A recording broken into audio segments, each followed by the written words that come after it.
제임스 카메론의 SF 이야기. 스티븐 스필버그. 인터뷰 진행 제임스 카메론. 카메론. 외계인과의 최초의 접촉으로 여러 주제를 다루셨는데 ET에서는 매우 가족 중심적이고 어린이 중심적인 이야기를 만드셨어요. 스필버그. ET는 원래 외계인에 관한 영화가 아니었어요. 저희 부모님의 이혼에 관한 이야기였죠. 처음에는 각본이 아니라 소설로 쓰기 시작했어요. 부모가 가족을 갈라놓고 다른 주로 이사가면서 벌어지는 일에 관한 이야기였죠. 미지와의 조우를 만들기 전 그 작업을 하고 있었어요. 미지와의 조우에서 작은 외계인 퍽이 우주선에서 나와 코다이 손기호를 하는 장면을 찍고 나자 모든 내용이 잘 맞아 떨어졌어요. 가만히 있어봐. 저 외계인이 우주선으로 돌아가지 않고 남는다면 어떻게 될까? 아니면 길을 잃어서 여기에 남겨진다면? 부모가 이혼한 아이나 이혼을 겪은 가족이 커다란 구멍을 안고 살고 있는데 이 외계인 절친으로 그 구멍을 메운다면 어떻게 될까? ET의 이야기는 모두 미지와의 조우 세트장에서 만들어졌어요. 카메론. 엄청난 미지의 공포, 보이지 않는 물속 괴물이 나오는 조스부터 선하고 다정한 존재가 등장하는 미지와의 조우까지 일종의 대한영성, 대한 종교를 만드셨어요. 미지와의 조우는 우리보다 우월한 존재는 전통적인 장소에서 나타나는 게 아니라 훨씬 더 우월한 문명과 접촉했을 때 나타난 것이라는 아이디어인 거죠. 스필버그. 네, 대단히 우월한 문명은 우리 안에서 최고의 장점을 찾아낼 거예요. 그러면 우리는 우리의 가장 훌륭한 면을 보여줄 거예요. 아브라함 링컨이 우리 안에 선량한 본성을 말했듯이 선량함이란 그런 역할을 해요. 선함은 악함을 자극하지 않아요. 선함은 더 많은 선함을 퍼뜨려요. 훌륭한 SF도 같은 역할을 한다고 생각해요. 카메론. 그래서 미지의 존재가 가져다 줄지도 모를 것을 경축하는 초월적이고 영적인 최초의 접촉을 하신 거로군요. 그런 후 우주전쟁을 만드셨어요. 스필버그. 그러니까요. 못 봐주겠어요. 저의 미산을 9.11 테러가 아니었다면 우주전쟁을 만들지 않았을 거예요.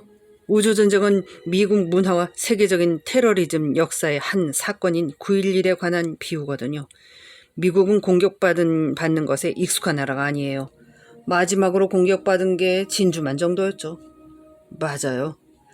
카메론, 맞아요. 그 영화에는 폭력의 느낌, 무력감이 있어요. 하지만 그걸 가족이 모두 뭉치게 하는 드라마로 잘 바꿔놓았어요. 스필버그.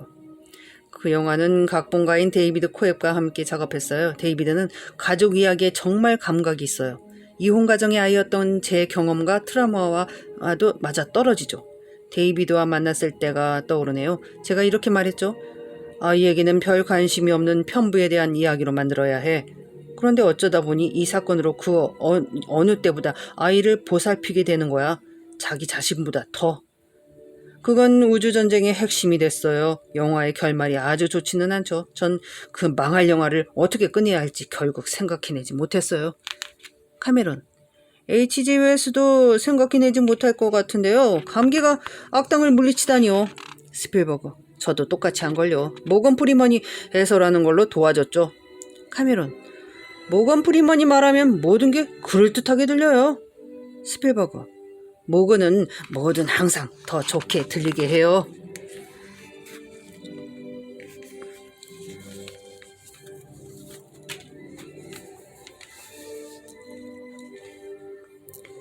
카메론.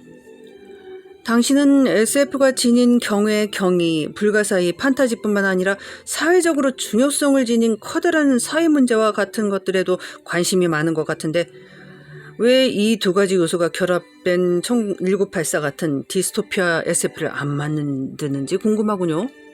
스필버그. 제게 있어 디스토피아를 이야기하는 건 모든 희망을 잃는 것과 같아요. 요즘 레디 플레이어 1을 제작하고 있는데 반년 정도를 우울하게 보내고 있어요.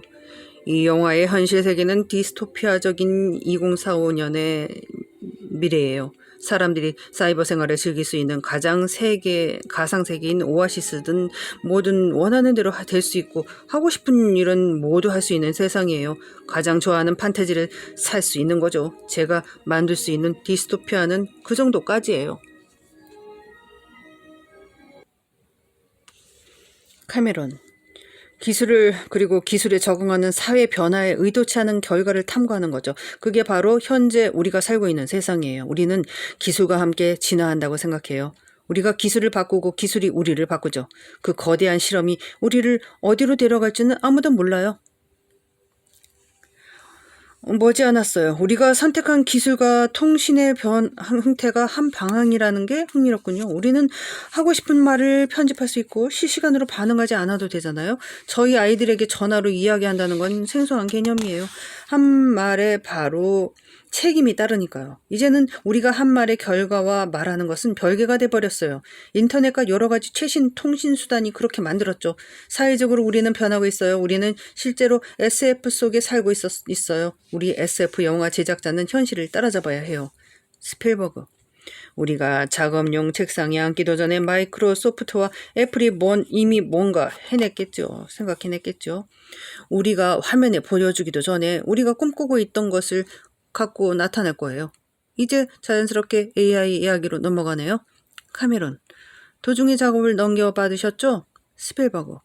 스탠리에게서요. 전 인디아나 존스를 만들 때부터 스탠리를 알고 지냈어요. 샤이닝의 세트장에서 만났을 때 스탠리는 막 오버룩 호텔 제작을 완료한 상태였죠. 그곳이 우리가 인디아나 존스 1에 등장했던 영혼의 우물 세트를 지을 곳이었거든요. 보헤무드에 있는 엘스트리 스튜디오를 알아보러 갔다가 스탠리 큐브릭이 세트장에 있다는 이야기를 들었어요. 비공개 세트장에서 들어갈 수는 없었죠. 프로덕션 매니저에게 물었어요.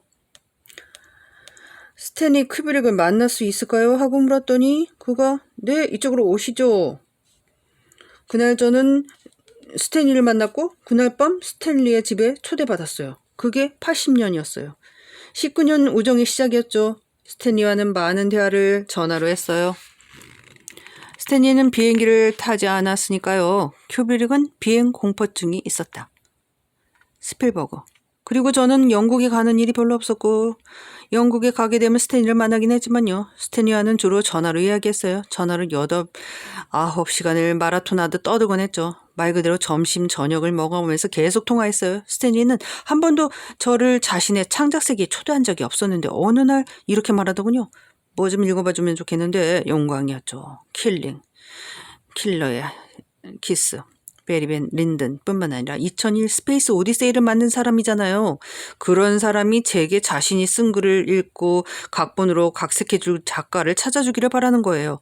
스탠리는 제게 브라이언 올디스가 쓴 슈퍼토이는 여름 내내 움직이지 라는 단편소설을 보냈어요. 그리고 얼마 안 있어 스탠리는 제게 브라이언 올디스의 원작 단편소설을 바탕으로 자신과 이안 왓슨이 쓴 79쪽짜리 트리트먼트 시나리오 초안을 읽어달라고 했어요. 카메론. 당신이 AI라고 불렀나요? 아니면 스탠리가 이미 그 제목을 지은 뒤였나요? 스탠리는 2001 스페이스 오디세이에서 고전적인 인공지능을 다뤘잖아요. 스필버그. 스탠리는 아직 AI라고 부르지 않았어요. 그리고는 자기가 만든 약 3,000개 정도의 스토리보드를 봐달라고 했어요. 런던에 와서 보면 좋겠다고 하더군요. 저는 바로 스탠리의 집으로 날아가서 며칠 동안 지내며 스토리보드를 검토했어요. 그때 스탠리가 엄청난 제안을 하더군요. 정확히 이렇게 말했죠.